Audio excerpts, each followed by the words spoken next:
तिरुपति प्रसादम विवाद एक ऐसा मामला जिसे लेकर पूरे देश भर में चर्चा हो रही है। आम से लेकर खास तक हर कोई अपनी भावनाएं जो हैं वो सोशल प्लेटफॉर्म पर या फिर कैमरे के सामने या फिर अपने सोशल प्लेटफॉर्म पर अपने वीडियोस के जरिए सामने ला रहा है। मामला दो तरीके से आगे बढ़ रहा है। एक तरफ कानूनी तौर पर एसआईटी का जो गठन भी यहाँ पर हुआ है, जिसमें 9 सदस्यीय टीम भी शामिल है, जो अब ये तय करेगी कि क्या कुछ इस पूरे मामले को लेकर हकीकत है, यानी जल्द तस्वीर साफ हो जाएगी। दूसरी तरफ जो सियासत है वो अपनी बयानबाजी के तौर पर चरम पर है।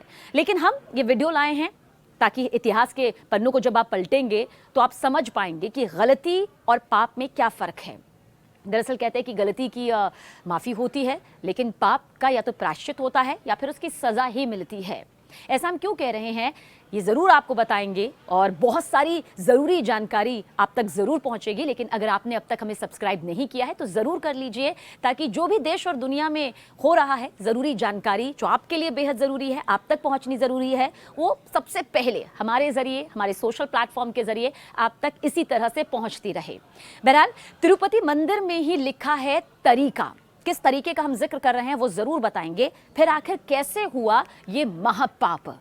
तिरुपति बालाजी मंदिर प्रसाद के लड्डू, मिलावटी घी और जो भी जानवर की चर्बी का जो पूरा मामला यहाँ पर सामने आया, उसके इस्तेमाल का जो कथित उपयोग सामने आया, बहुत बड़ा विवाद, लाखों करोड़ों भक्तों की आस्था के साथ कहा जा रहा है ये सबसे बड़ा खिलवाड़ अब तक का है।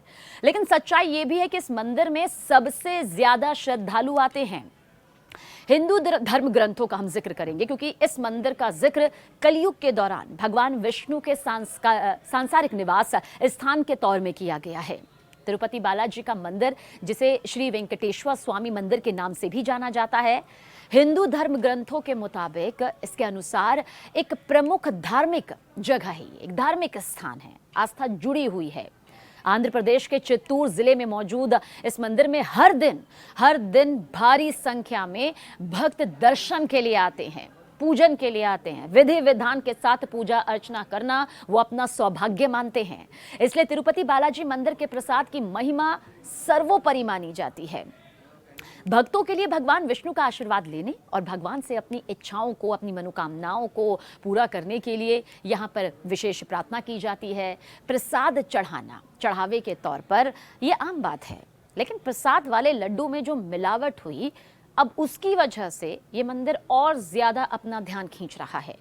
अब ध्यान मंदिर की शिलालेखों पर केंद्रित हो गया है। क्यों शिलालेखों पर केंद्रित हो गया है इसे समझिए, क्योंकि इन शिलालेखों में जो शब्द हैं उसे आज हम सबके लिए जानना बहुत जरूरी है। इन शिलालेखों में इस बात का जिक्र मिलता है, इस बात का उल्लेख मिलता है कि प्रसाद में इस्तेमाल होने वाली जो सामग्री है, खासतौर से घी को किस तरह संभाला जाए, इसके उपयोग भी बाकायदा बताए गए हैं। यानी ये पूरा उल्लेख जो है वो इन शिलालेखों में किया गया है। तिरुमाला और तिरुपति के मंदिरों में 1150 शिलालेख हैं, सबसे पहले तो ये जान लीजिए। और 1150 शिलालेखों में से महज 700 अकेले तिरुमाला मंदिर की दीवारों पर खुदे हुए हैं। देखिए, इतिहास के पन्नों को जब आप पलटेंगे तो 8वीं और 18वीं शताब्दी के शिलालेख संस्कृत, तमिल, तेलुगु और कन्नड़ में है।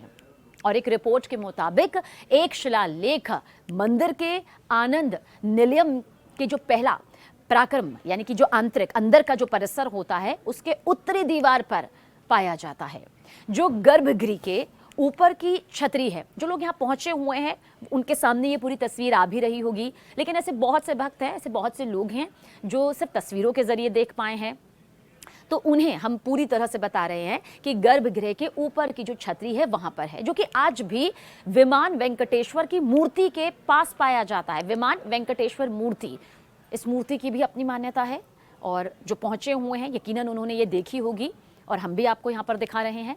देखिए, 1019वीं में आपको ये भी बताते हैं कि किस तरह से 1019वीं में राजेंद्र चोल प्रथम के 7वें शासनकाल का शिलालेख मंदिर के लिए किए गए दान और प्रसाद में इस्तेमाल होने वाली सामग्री के इंतजाम के बारे में डिटेल यहाँ पर देता है, बताता है। क्योंकि घी का जिक्र बार बार इसलिए हो रहा है क्योंकि इसी में बताया जा रहा है कि वो मिलावट सामने आई। देखिए, हकीकत सामने आनी बाकी है, लेकिन करोड़ों भक्तों की जो आस्था को ठेस पहुंचा है, वो अब ये भी जानना चाहते हैं कि आखिर ये जो शिलालेख है उसमें क्या कुछ कहा गया है। आगे सुनिए। भारतीय पुरातत्व सर्वेक्षण ASI मैसूर के निर्देशक जो हैं उनके मुताबिक उन्होंने जो रिपोर्ट हम आपको बता रहे हैं उसमें कहा कि ये पहला शिलालेख है जिसमें भगवान वेंकटेश्वर के मंदिर में पूजन और भोजन प्रसाद के प्रबंध और उचित यानी कि किस तरह से उसका रख रखाव होना चाहिए, किस तरह से उसकी जो खामियां हैं उसके लिए एक जांच के लिए एक समिति के गठन का भी उल्लेख किया गया है। घी का इस्तेमाल, घी का उपयोग पवित्र प्रसाद जिसे हम प्रसादम कहते हैं, यानी कि प्रसादम गलत शब्द नहीं है। कुछ लोग बार बार पूछ भी रहे थे कि ये बार बार प्रसादम विवाद क्यों कहा जा रहा है, तो प्रसादम यहाँ पर कहा जाता है। जो प्रसाद प्रसादम आप कुछ भी इसे कह सकते हैं। उसी की तैयारी के साथ साथ मंदिर में 12 मासी यानी कि पूरे 12 महीने दीपक जलाने के लिए किया जाता है। उन्होंने कहा कि घी की व्यवस्थित पैकेजिंग का भी उल्लेख यानी इसकी भी जो डिटेल है वो इसी ईस्वी में की गई थी कि किस तरह से इसकी जो पैकेजिंग होगी वो होनी चाहिए, और तिरुमाला में उसकी उचित पैकिंग और परिवहन सुनिश्चित की गई थी। उन्होंने इस दौरान ये भी कहा कि इन शिलालेखों पर जो सारी प्रक्रिया है, उसकी जो सारी डिटेल है, विवरण जो है वो अच्छी तरह से परिभाषित की गई है, बताया गया है, कुछ भी नहीं छूटा है। मंदिर में इस प्रक्रिया का जो पालन है वो पल्लव युग से किया जाता रहा है। हमारे सारे युग जो हैं वो पूरी तरह से बटे हुए हैं। हालांकि ये भी पूरी एक डिटेल जो है वो लंबे तौर पर है। अगर आप जानना चाहते हैं युगों के बारे में तो ज़रूर बताइएगा, उस पर भी हम एक अलग से वीडियो ज़रूर लाएंगे। लेकिन इस बात का भी जिक्र किया गया है कि एक अधिकारी नैवेद्यम यानी कि देवता का जो प्रसाद बनता है उसको गर्भगृह में ले जाने से पहले खाद्य पदार्थों की गुणवत्ता क्या है, उसकी मात्रा क्या है, उसकी शुद्धता क्या है, वो सभी जो है वो जांच के दायरे में है और वो जांच की जाएगी। लगभग 300 ईस्वी में तिरुपति बालाजी का निर्माण कार्य शुरू हुआ था। कई सम्राटों और शासकों ने वक्त वक्त पर इसके विकास में, इसे बनाने में, इसके रख रखाव में, इसकी पूरी पालन व्यवस्था में अपना महत्वपूर्ण योगदान भी दिया। ये भी है। देखिए 18वीं शताब्दी के मध्य में जाएंगे तो मराठा जनरल राघोजी प्रथम भोसले ने मंदिर की प्रक्रियाओं की देखरेख के लिए एक समिति का निर्माण किया। साल 1933 में TTD कानून के पारित होने के साथ तिरुमाला तिरुपति देवस्थानम यानी TTD की जो स्थापना थी वो की गई।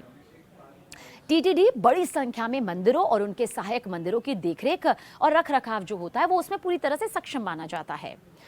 आनंद निलयम गर्भगृह में भगवान श्री वेंकटेश्वर की स्वयं प्रकट यानी जिसे हम स्वयंभू कहते हैं उस प्रतिमा का स्थान है। गर्भगृह के अंदर मुख्य देवता भगवान वेंकटेश्वर है जिन्हें बालाजी श्रीनिवास या गोविंदा के नाम से भी जाना जाता है। ये मूर्ति काले पत्थर से बनाई गई है और इसकी ऊंचाई लगभग 8 फीट है। देवता एक शंख और एक चक्र धारण करते हैं और उनके हाथ में अभय यानी जिसे हम आशीर्वाद कहते हैं और वरदा जिसे वरदान देने वाला कहते हैं वो मुद्रा आपको यहाँ पर नजर भी आ रही होगी। लेकिन आप खुद सोचिए एक बड़ा विवाद ऐसा सामने आ जाता है जो इस प्रसादम को लेकर निकलता है और कई सवाल खड़े हो जाते हैं। लेकिन आज इन शिलालेखों का जिक्र करना इसलिए भी बहुत ज़रूरी था क्योंकि सवाल यही है कि ये तय कौन करता है, ये तय कैसे हुआ, इसकी शुद्धता, इसकी गुणवत्ता, इसके नियम, इसके कायदे, इसकी जांच कैसे सामने आई। तो यही वो शिलालेख है जिसमें बहुत ही बारीकी से उल्लेख किया गया है।